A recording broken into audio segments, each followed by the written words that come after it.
If I had to capture the essence of Malenia's character in a single word, that word would be devotion. Malenia is utterly devoted to her twin brother Miquella, and the all-consuming depth of this devotion is beautifully expressed in the cinematic that precedes her boss fight. The cutscene begins by showing that Malenia is seated at the massive roots of the Haligtree, but these roots have also assumed a somewhat unnatural shape. They have somehow come to embody the form of a pregnant woman, except the part of her body where her womb is supposed to be has been ripped away, and all that remains in the abdominal region of her body is a gaping hole. And what we're seeing here is actually the remains of a kind of altar that was once built into the roots of the Haligtree. And Miquella himself once slumbered in the womb of this great pregnant woman that the altar represents. It was the resting place for his cocoon, which he entered in order to be reforged from a child into a god. But Miquella was long ago abducted from his place of slumber by the Lord of Blood, and any hope of his return has long since been lost. And yet despite this very fact, Malenia still remains, seated at the foot of this altar from which her brother has been missing for an age. And the irony is that it is now Malenia who is slumbering here instead of her brother,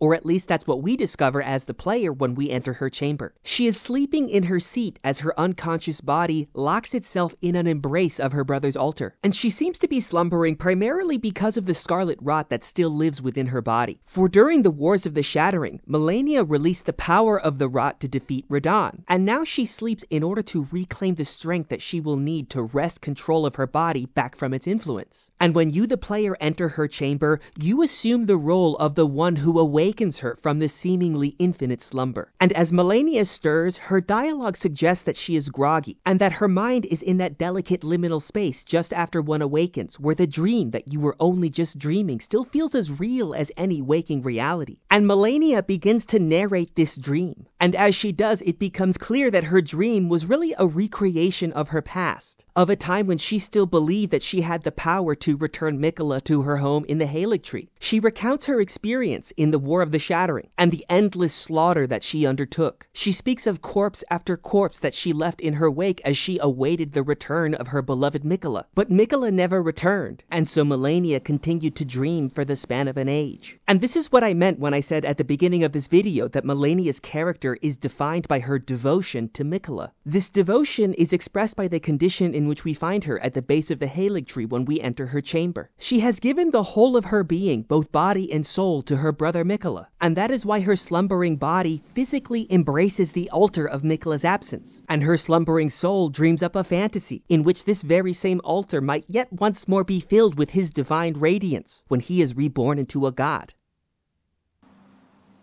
Heed my words. I am Malenia, Blade of Miquella.